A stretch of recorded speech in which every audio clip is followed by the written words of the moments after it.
अस्सलाम वालेकुम एवरीवन। आज हम क्वेश्चन नंबर 20 करेंगे एक्सरसाइज 4B का। Identify and shade the following regions on separate Venn diagrams. तो पार्ट 1 है हमारे पास। अब ये हमारे पास जो डायग्राम गिवन है वो गिवन है जिसमें एक्स और वाई डिसजॉइंट्स हैं, यानी दोनों में कुछ भी कॉमन नहीं है, दोनों बिल्कुल सेपरेट सेट्स हैं। तो जब हम इस तरह के सेट्स आते हैं तो हम इस तरह की वेन डायग्राम ड्रॉ करते हैं जिसमें दोनों अलग सर्कल्स बनते हैं, कोई कनेक्शन नहीं होता उनके अंदर। तो अब हमारे पास पहला पार्ट है एक्स यूनियन वाई का complement.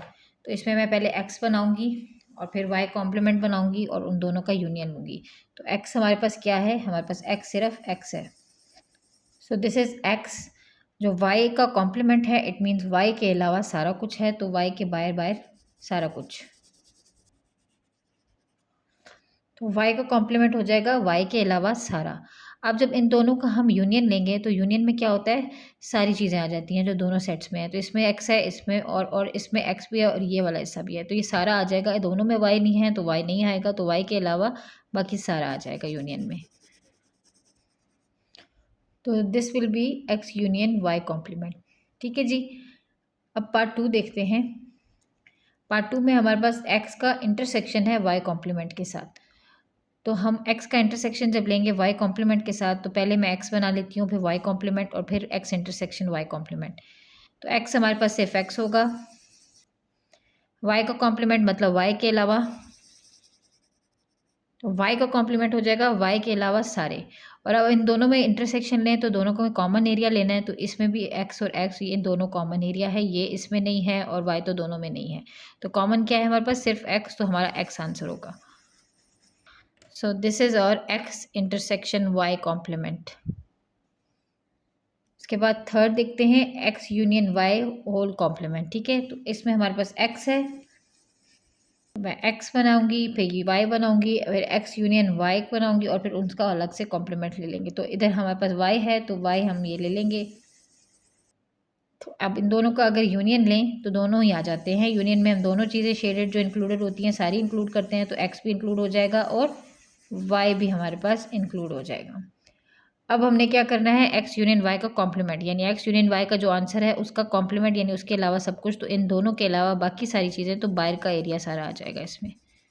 This is x union y का कॉम्प्लीमेंट है, सो दिस इज द आंसर। ठीक है, पार्ट 4 में आ जाते हैं। इसमें x है, इंटरसेक्शन ऑफ y है और फिर उसके बाद कॉम्प्लीमेंट है ओवरऑल आंसर का। तो हम इधर x ले लेंगे, y ले लेंगे और इन दोनों का हमारे पास इंटरसेक्शन आ जाएगा यहाँ पे, और इसके बाद हमारे पास इस इधर इंटरसेक्शन का कॉम्प्लीमेंट आ जाएगा।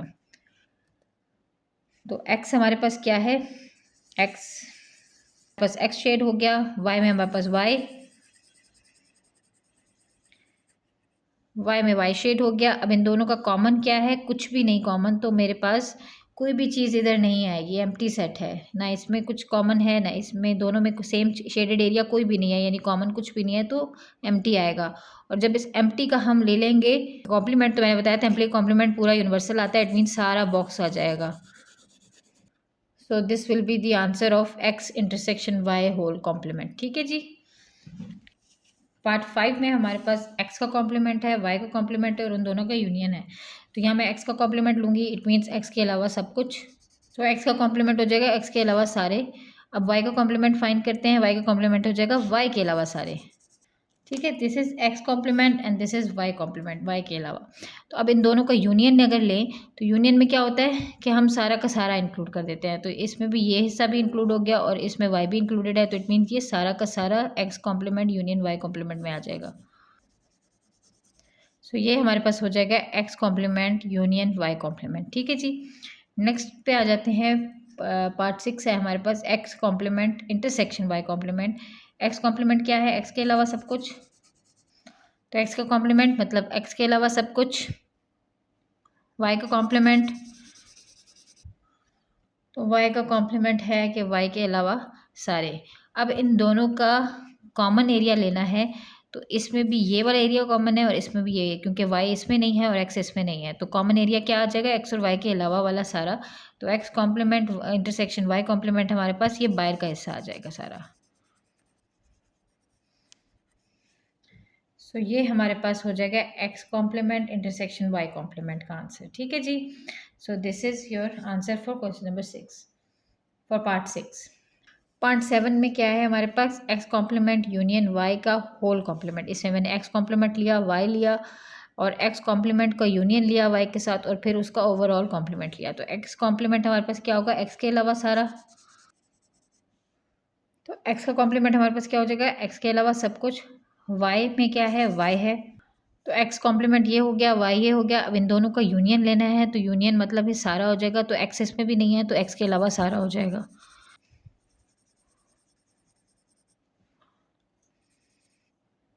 अच्छा जी, अब एक्स कॉम्प्लीमेंट यूनियन वाई हमारे पास ये आया, तो इसका कॉम्प्लीमेंट लेना है, यानी इसके अलावा सारा कुछ। तो इसके अलावा सारा कुछ क्या है, एक्स है। So just X is the answer. So सिर्फ एक्स हमारे पास इसका आंसर हो जाएगा। ठीक है जी, पार्ट 8 देखते हैं। पार्ट 8 में हमारे पास एक्स यूनियन वाई का कॉम्प्लीमेंट, ओवरऑल कॉम्प्लीमेंट। तो एक्स क्या है हमारे पास, एक्स है सिंपल।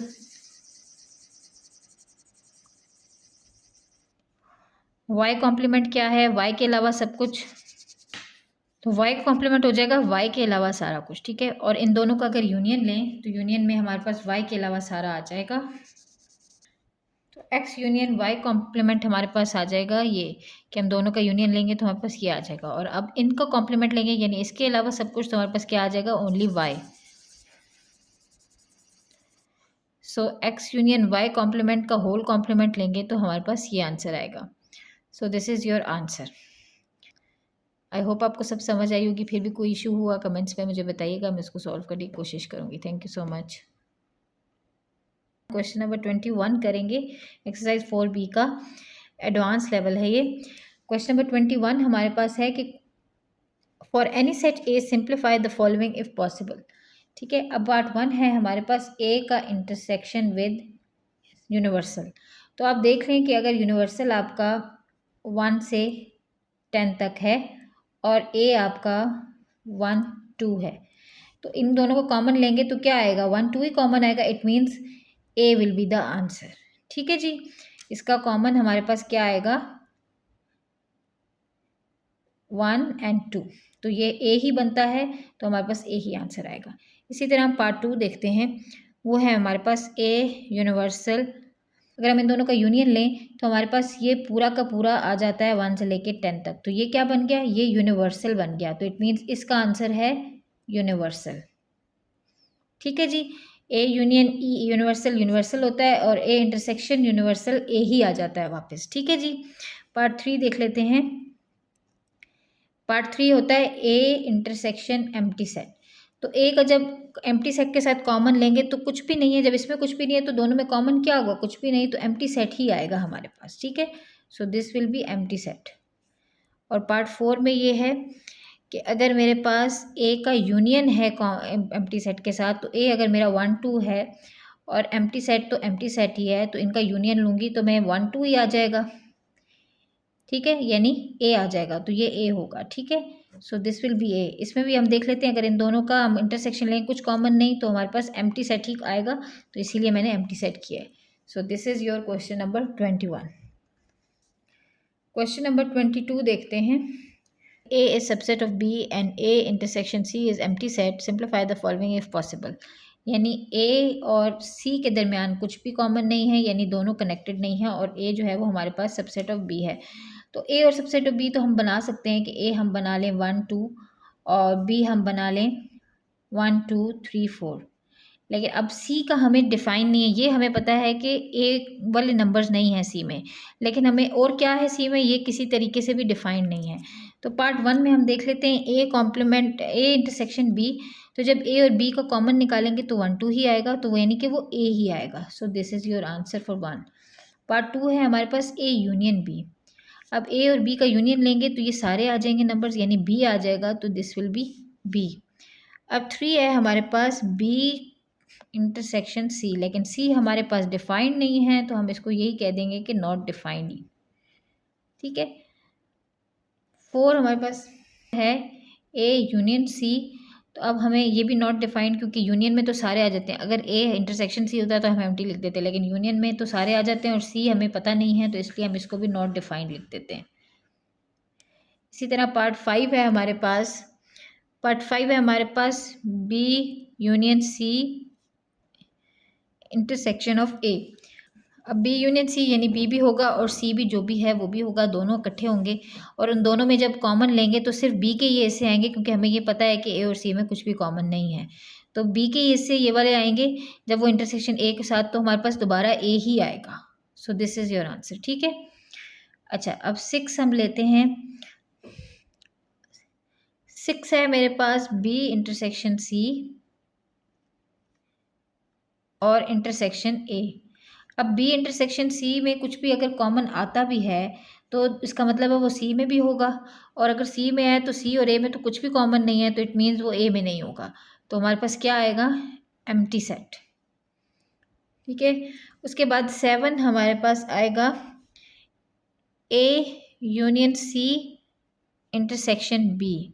अब ए और सी दोनों का जो भी यूनियन होगा वो सारा इकट्ठा आ जाएगा, और फिर बी के साथ इंटरसेक्शन, तो वो हमें तब पता चलेगा जब हमारे पास सी डिफाइंड हो। तो हमारे पास नहीं डिफाइंड तो हम इसको लिख देते हैं नॉट डिफाइंड।